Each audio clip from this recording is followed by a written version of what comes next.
ನಾನು ನಿನ್ನೆ ಸಮುದ್ರಿ ಲಾಡ್ಜ್ನಲ್ಲಿ ಇದ್ದಿದ್ದೆ. ಲಾಡ್ಜ್ ಅಡ್ಡಿಲ್ಲ, ತುಂಬ ಒಳ್ಳೆಗಿದೆ. ನಾನು ಹೊಡ್ತಾ ಇದ್ದೇನೆ. ಬರ್ತೇನೆ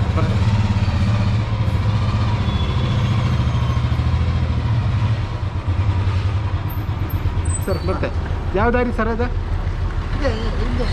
ಹಾಂ left. Okay thank you. Okay left. Okay thank you.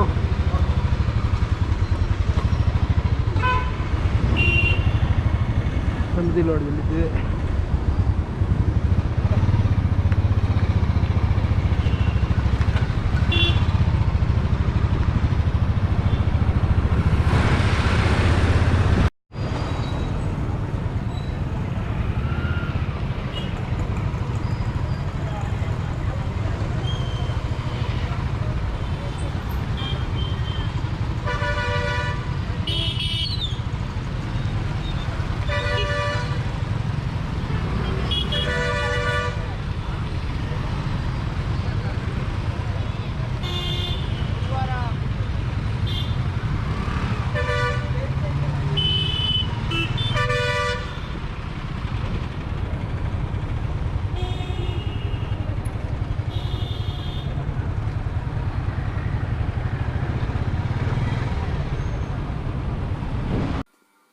ಈಗ ಸಿದ್ಧಗಂಗಾ ಮಠಕ್ಕೆ ಬಂದಿದ್ದೇನೆ.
ನಾವೀಗ ಸಿದ್ಧಗಂಗಾ ಮಠ ಮುಗಿಸಿ ನಾಮದ ಚಿಲುಮೆ ನೋಡಲಿಕ್ಕೆ ಹೋಗುವ.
ರಾಮದೇವರಾಯ ಬೆಟ್ಟಕ್ಕೆ ಹೋಗುವ.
जय जय श्री जय जय रघुराम जय जय श्री नारायण वासुदेव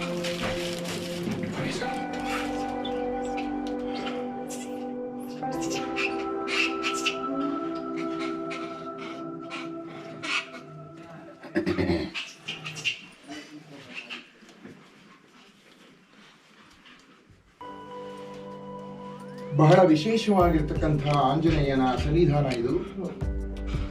ಅಯೋಗ್ಯರಿಗೆ ಇವರ ದರ್ಶನ ಆಗಲಿ, ತೀರ್ಥವಾಗಲಿ, ಪ್ರಸಾದವಾಗಲಿ ಸಿಗೋದಿಲ್ಲ. ಯೋಗ್ಯತೆ ಅರ್ಹತೆ ಇದ್ರೆ ಮಾತ್ರ.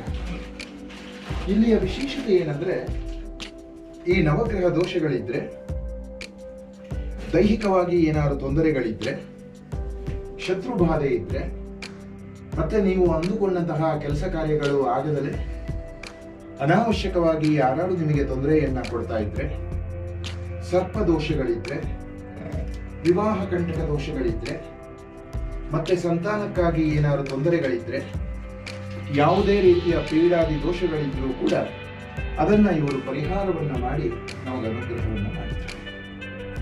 ಆ ರೀತಿ ಅವಶ್ಯಕತೆ ಇರುವಂಥವರು ದೋಷ ಪರಿಹಾರಕ್ಕಾಗಿ ಮತ್ತೇನು ಮಾಡಬೇಕಾಗಿಲ್ಲ.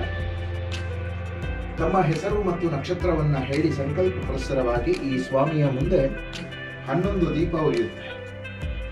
ಏಕಾದಶ ದೀಪಾರಾಧನ ಪುರಸ್ಸರ ಆಂಜನೇಯನಿಗೆ 1 ಮಂಡಲ ಅಂದ್ರೆ 48 ದಿವಸಗಳ ಕಾಲ ಜೇನುತುಪ್ಪದ ಅಭಿಷೇಕವನ್ನ ಮತ್ತೆ ಈ ದೀಪಾರಾಧನೆಯನ್ನ ತಮ್ಮ ಹೆಸರಲ್ಲಿ ಮಾಡಿಸೋದ್ರಿಂದ ಉಂಟಾಗಿರ್ತಕ್ಕಂತಹ ಸಮಸ್ತ ದೋಷಗಳು ಪರಿಹಾರ ಆಗಿ ಅವರ ಅನುಗ್ರಹ ಅಂತಕ್ಕಂಥದ್ದು ವಿಶೇಷವಾಗಿ ಪ್ರಾಪ್ತಿ ಅಂತಕ್ಕಂಥದ್ದಾಗುತ್ತೆ. ಅದನ್ನ ಮಾಡಿಸ್ಲಿಕ್ಕಾಗಿ ನಿರ್ದಿಷ್ಟವಾಗಿ ಇಂತಿಷ್ಟೇ ಹಣ ಅಂತ ಹೇಳಿ ಇಲ್ಲ, ದುಡ್ಡಿಗಾಗಿ ಮಾಡ್ತಕ್ಕಂಥದ್ದಲ್ಲ. ಆದರೆ ಆ ಪೂಜಾ ಫಲ ಪ್ರಾಪ್ತಿಗಾಗಿ ನಮ್ಮ ಯಥಾಶಕ್ತಿ ಆ ಹಣ್ಣು, ಹೂವು, ಎಣ್ಣೆ, ತುಪ್ಪ, ಜೇನುತುಪ್ಪ ಇದಕ್ಕಾಗಿ ನಿಮಗೇನಾದ್ರು ಕೊಡಬೇಕಂತ ಅನಿಸಿದ್ರೆ ಕೊಡ್ಬೋದು, ಬಲವಂತ ಇಲ್ಲ. ಆದರೆ ಖಂಡಿತವಾಗಿಯೂ ಅದರ ಅವಶ್ಯಕತೆ ಇರ್ತಕ್ಕಂಥವ್ರು ತಮ್ಮ ಹೆಸರು ಮತ್ತು ನಕ್ಷತ್ರವನ್ನ ಹೇಳಿ ಸಂಕಲ್ಪವನ್ನ ಮಾಡಿಸ್ಬೋದು. ಬೇಕಾದವರು ಹೇಳಿ. ಯಜಮಾನಾಯುಸ್ತೇಶೋ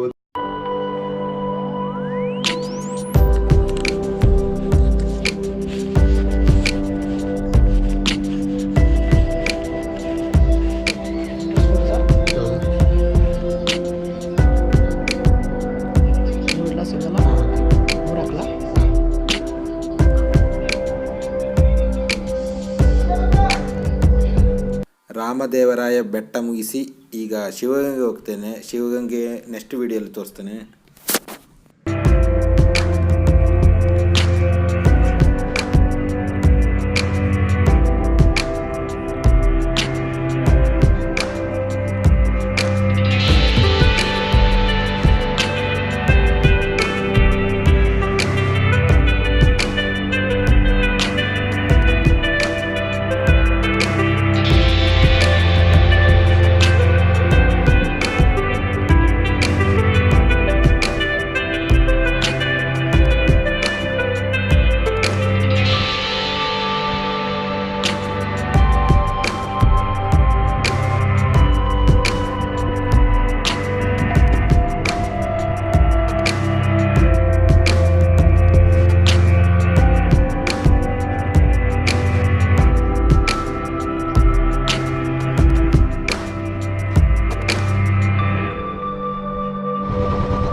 ನಿಲ್ಲಿಸ್ತಾ ಇದ್ದೇನೆ. ಈ ವಿಡಿಯೋ ಇಷ್ಟವಾದರೆ ಲೈಕ್ ಮಾಡಿ, ಇಷ್ಟವಾಗದರೆ ಡಿಸ್ಲೈಕ್ ಮಾಡಿ, ಹಾಗೂ ಸಬ್ಸ್ಕ್ರೈಬ್ ಆಗದಿದ್ದವರು ಕೂಡಲೇ ಹೋಗಿ ಸಬ್ಸ್ಕ್ರೈಬ್ ಆಗಿ.